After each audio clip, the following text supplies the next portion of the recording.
Hello students, JCERT के DG school में आप सबों का फिर से एक बार स्वागत है। मैं हूं राजीव रंजन और आज मैं इस वीडियो में आपके लिए एक नए पाठ किशोरावस्था की ओर लेकर आया हूं। आज की इस वीडियो में मैं आपके साथ किशोरावस्था, यौवनारंभ और यौनारंभ के दौरान होने वाले कुछ परिवर्तन, शारीरिक परिवर्तन, मानसिक परिवर्तन और बौद्धिक परिवर्तन के बारे में चर्चा करूंगा। बच्चों, जैसा कि हम जानते हैं कि किसी व्यक्ति के जीवन में बहुत सारी अवस्थाएं आती है। जब किसी व्यक्ति का जन्म होता है तो वह एक अबोध शिशु के रूप में जन्म लेता है और उस अवस्था को हम शैशवावस्था कहते हैं। मनुष्य के जन्म लेने से लेकर 0 से 5 वर्ष तक की जो अवधि होती है उसे हम शैशवावस्था कहते हैं। 0 से 5 वर्ष तक की अवधि को हम शैशवावस्था कहते हैं। फिर इसके ऊपर हम चलते हैं तो 6 वर्ष से लेकर 10 वर्ष तक की जो अवधि होती है उसे बाल्यावस्था कहा जाता है। उस समय मनुष्य बालक की अवस्था में होता है। और फिर 10 वर्ष से ऊपर यानी 11 वर्ष से लेकर 19 वर्ष तक का जो आयु का समय होता है उसे हम किशोरावस्था कहते हैं। उस समय मनुष्य किशोर की अवस्था में होता है। और फिर 19 वर्ष से ऊपर युवावस्था और फिर उसके बाद प्रौढ़ावस्था आता है। तो इस तरह से मनुष्य के जीवन को कई अवस्थाओं में बांटा गया है। यहाँ हम इस पाठ के अंतर्गत किशोरावस्था पर चर्चा करेंगे कि किशोरावस्था क्या है और इस दौरान यानी किशोरावस्था के दौरान 11 वर्ष से लेकर 19 वर्ष तक के जो आयु का यह अवधि है, इस दौरान किसी व्यक्ति के शरीर में क्या क्या परिवर्तन आते हैं, हम इन परिवर्तनों को देखेंगे। तो किशोरावस्था की हम परिभाषा दे सकते हैं कि किशोरावस्था जीवन काल की वह अवधि है जब शरीर में कुछ ऐसे परिवर्तन होते हैं जिनके परिणाम स्वरूप जनन परिपक्वता आती है। यानी जीवन काल की वह अवधि जब शरीर में ऐसे परिवर्तन होते हैं जिनके परिणाम स्वरूप जनन परिपक्वता आती है, किशोरावस्था कहलाती है। जनन परिपक्वता अर्थात वैसी परिपक्वता या जनन अंगों का परिपक्व होना, जनन अंगों का क्षमतावान बनना, ताकि मनुष्य जो है जनन प्रक्रिया को कायम रख सके। जैसा कि हमने विज्ञान के पाठ में, विज्ञान के पाठ्यपुस्तक के जनन पाठ में हमने पढ़ा था कि जनन वह प्रक्रिया है जिसके द्वारा कोई जीव संतानोत्पत्ति, अपने जैसे संतान की उत्पत्ति करता है। तो वह क्षमता मनुष्य में जो आती है वह किशोरावस्था के दौरान आती है।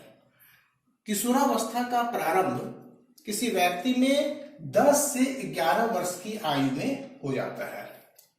जब बालक या बालिका 10 से 11 वर्ष की आयु में प्रवेश करते हैं तो उनमें किशोरावस्था की शुरुआत हो जाती है। लड़कियों में किशोरावस्था की शुरुआत लड़कों की तुलना में 1 से 2 वर्ष पहले हो जाता है। यानी लड़कियां जो है वह लगभग 10 से 11 वर्ष की आयु में किशोरावस्था में प्रवेश कर जाती है और लड़के जो है वह लड़कियों से 1 या 2 वर्ष बाद किशोरावस्था में प्रवेश करते हैं। तो किशोरावस्था की शुरुआत 10 से 11 वर्ष की आयु में हो जाती है और यह 18 से 19 वर्ष की आयु तक चलता है। यानी किशोरावस्था 10 से 11 वर्ष से प्रारंभ होकर 18 से 19 वर्ष तक की आयु तक चलता है और लड़कियों में यह 1 से 2 वर्ष पूर्व शुरू हो जाता है। ये जो समयावधि है यानी किशोरावस्था की जो समयावधि है इसे अंग्रेजी में टीन्स कहा जाता है। इसे अंग्रेजी में टीन्स कहा जाता है और इस आयु वर्ग के लड़के और लड़कियों को टीन एजर्स कहा जाता है। अंग्रेजी में टीन एजर्स कहा जाता है। तो वैसे बालक या बालिकाएं जो किशोरावस्था में प्रवेश कर गए हैं उन्हें हम अंग्रेजी में टीन एजर्स कहेंगे और इस समयावधि को हम टीन्स कहते हैं अंग्रेजी में। तो हमने कहा कि किशोरावस्था वह अवस्था होती है जब जनन परिपक्वता आती है। यह सबसे इंपॉर्टेंट चीज है, जनन परिपक्वता आती है। तो जनन क्षमता का विकास होना, किशोरावस्था के दौरान जनन क्षमता का विकास होना, इसे हम यौनारंभ कहते हैं। यही है यौनारंभ। किशोरावस्था में जनन क्षमता का विकास होना यौनारंभ कहलाता है। यानी जब जनन क्षमता का विकास हो जाता है तब व्यक्ति जो है अपने जैसे संतान को जन्म दे सकता है। अब ये जो यौनारंभ जब प्रारंभ होता है, यौनारंभ जब शुरू हो जाता है, तो इस दौरान कई सारे परिवर्तन होते हैं। व्यक्ति के शरीर में कई सारे परिवर्तन होते हैं। ये परिवर्तन शारीरिक परिवर्तन होते हैं और जैसा कि हमने कहा कि जनन परिपक्वता आती है तो जनन अंगों में परिवर्तन आता है। इसके अलावा मानसिक, बौद्धिक और संवेदनात्मक परिपक्वता आती है। तो यौनारंभ के दौरान एक व्यक्ति के शरीर में क्या क्या शारीरिक परिवर्तन आते हैं, हम सबसे पहले इन पर चर्चा करेंगे। शारीरिक परिवर्तन सबसे पहला है लंबाई में वृद्धि। किशोरावस्था के दौरान व्यक्ति की लंबाई में सबसे ज्यादा वृद्धि होती है। बालक और बालिकाओं, लड़के और लड़कियों की लंबाई में जो वृद्धि का दर होता है वह अलग अलग होता है। यदि एक ही कक्षा में पढ़ने वाले लड़के और लड़कियों को देखा जाए, यानी कहने का मतलब है कि समान उम्र के लड़के और लड़कियों को देखा जाए तो उनकी लंबाई में हमें अंतर देखने के लिए मिलेगा। यह अंतर क्यों होता है? लड़कियों में जो लंबाई में वृद्धि होती है वह 16 से 17 वर्ष की आयु तक पूर्ण हो जाती है। हमने देखा कि किशोरावस्था 18 से 19 वर्ष तक की अवस्था तक चलता है, लेकिन लड़कियों में लंबाई में वृद्धि 16 से 17 वर्ष की आयु तक पूर्ण हो जाती है, जबकि लड़कों में यह लंबाई में जो वृद्धि है वह 18 वर्ष तक की आयु तक चलते रहती है। यानी लड़कियों में लंबाई में वृद्धि की प्रक्रिया जल्द समाप्त हो जाती है, लेकिन लड़कियों में जो लंबाई में वृद्धि होती है वह लड़कों की तुलना में तीव्र होती है। लड़कियां लड़कों से अधिक तीव्र गति से बढ़ती है। लड़कियों की लंबाई में वृद्धि की तीव्रता लड़कों से अधिक होती है। एक अंतर तो यह है कि लड़के और लड़कियां दोनों की लंबाई में किशोरावस्था के दौरान वृद्धि होती है, लेकिन लड़कियों में जो वृद्धि की तीव्रता है वह लड़कों से अधिक है। इसलिए एक ही कक्षा के यानी समान उम्र के लड़के और लड़कियों को देखा जाए तो उनकी लंबाइयों में हमें अंतर देखने के लिए मिलेगा। यह केवल लड़के और लड़कियों की बात नहीं है। अगर हम अलग अलग व्यक्तियों को भी देखें तो उनके भी बढ़ने की गति अलग अलग होती है। कोई व्यक्ति है बहुत तीव्र गति से वृद्धि करता है, उसकी लंबाई में वृद्धि बहुत तीव्र गति से होती है, लेकिन क्या होता है फिर बाद में उसकी वृद्धि की जो दर है वह धीमी हो जाती है। तो अलग अलग व्यक्तियों में भी बढ़ने की गति अलग अलग होती है। इसके अलावा हम ये भी देखते हैं कि यदि हम किसी व्यक्ति को देखें तो उसकी लंबाई उसके परिवार के किसी न किसी व्यक्ति की लगभग बराबर होती है। बच्चों, आपके घरों में भी इस तरह की चर्चा होती होगी। आपको देखकर आपके माँ पिताजी या आपके बड़े भाई बहन या आपके कोई और संबंधी ऐसा कहते होंगे कि अरे इसकी लंबाई तो फलाने व्यक्ति की तरह है। तो परिवार के किसी न किसी सदस्य से आपकी लंबाई मिलती जुलती है, लगभग बराबर होती है। ऐसा इसलिए होता है कि यह जो लंबाई में वृद्धि है वह जीन पर निर्भर होता है। यह जीन जो होता है यह आनुवांशिक गुणों का वाहक होता है। यह माता पिता के आनुवांशिक गुणों को उनके संतानों तक लाता है। तो लंबाई में वृद्धि इस जीन पर निर्भर करता है, जिसके कारण आपकी लंबाई आपके परिवार के किसी सदस्य के लगभग बराबर होती है। तो इस तरह से किशोरावस्था के दौरान लंबाई में वृद्धि होती है और लड़कियों में यह वृद्धि अधिक तीव्र गति से होती है। अब एक चीज यह भी है कि क्या शरीर के सभी अंग बराबर अनुपात में बढ़ते हैं? कभी कभी क्या होता है कि हम किसी व्यक्ति को देखते हैं किशोरावस्था के दौरान, तो ऐसा लगता है कि उसके पैर या उसके हाथ शरीर के अन्य अंगों की तुलना में अधिक बड़े हैं। लेकिन क्या होता है, जैसे जैसे किशोरावस्था की समाप्ति होती है तो शरीर के दूसरे अंग भी बढ़कर शरीर के समान अनुपात में आ जाते हैं और शरीर जो है वह सुडौल हो जाता है। तो इस प्रकार यौनारंभ में या किशोरावस्था के दौरान लंबाई में वृद्धि होती है। दूसरा परिवर्तन है शारीरिक आकार में परिवर्तन। शारीरिक आकार में परिवर्तन। प्यारे बच्चों, आप एक छोटा सा कार्य कर सकते हैं। आप अपने कक्षा में पढ़ने वाले किसी साथी के कंधे और सीने को मापकर उसे किसी कागज में नोट कर लें अपने कक्षा के।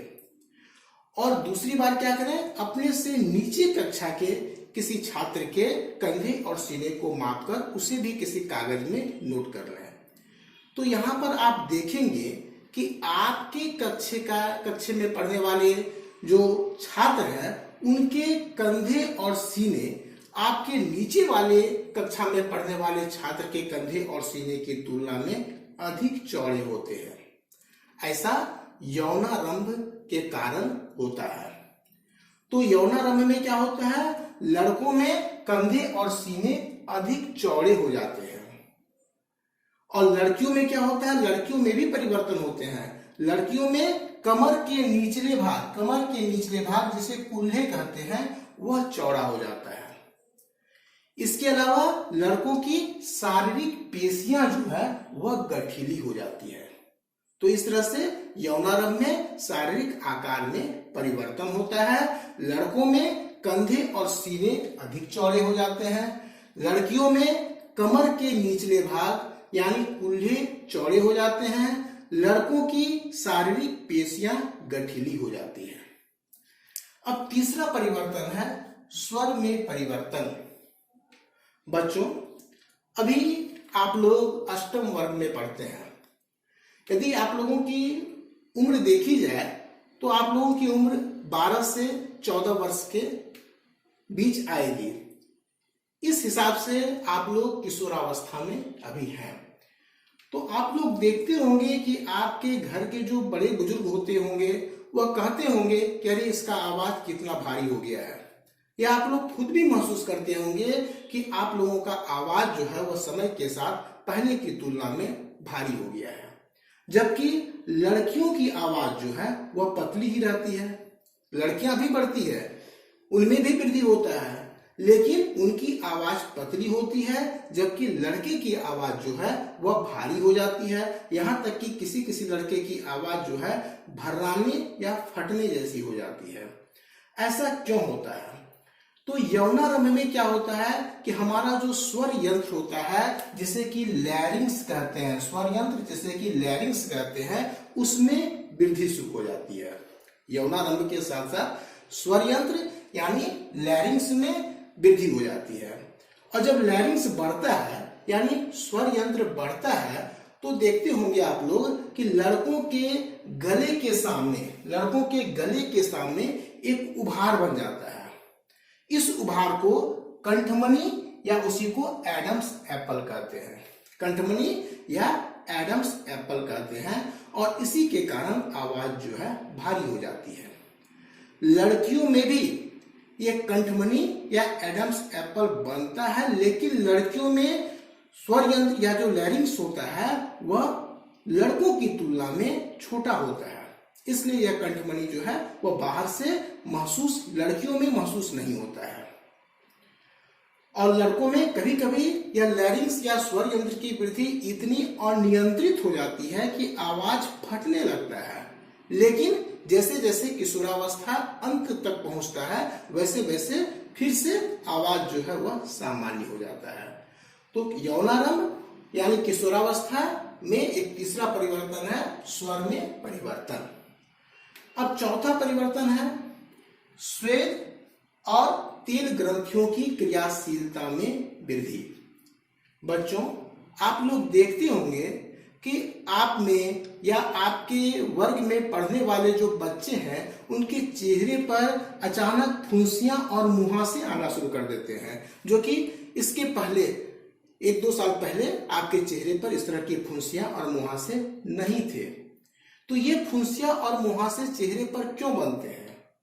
ये इसलिए बनते हैं कि जब आप यौनारंभ में पहुंचते हैं तो आपके शरीर में जो स्वेद और तेल ग्रंथियां हैं वे बहुत ज्यादा क्रियाशील हो जाते हैं और उनसे जो स्राव निकलता है वह स्राव अचानक बहुत ज्यादा बढ़ जाता है और इस कारण चेहरे पर फुंसियां और मुहासे निकलते हैं।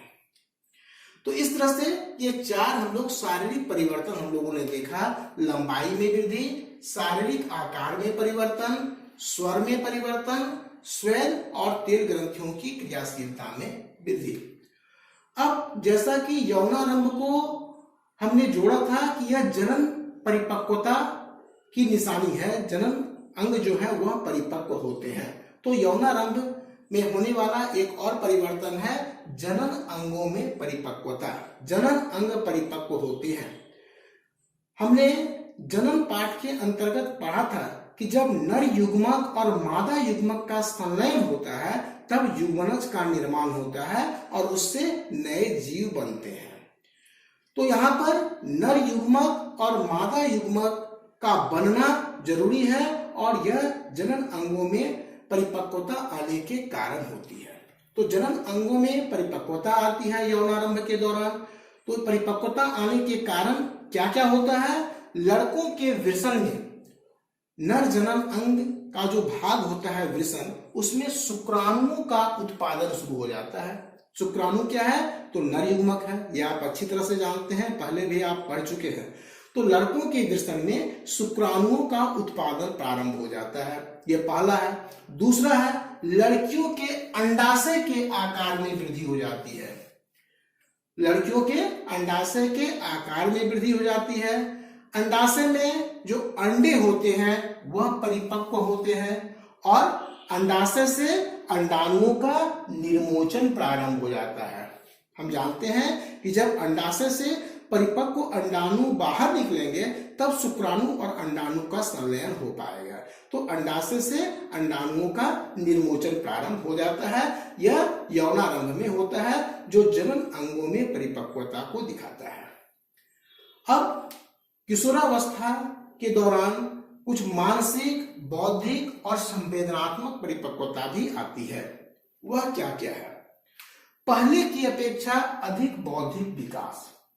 किशोरावस्था के दौरान पहले की अपेक्षा बौद्धिक विकास अधिक होता है। दूसरा परिवर्तन है सोचने के ढंग में परिवर्तन।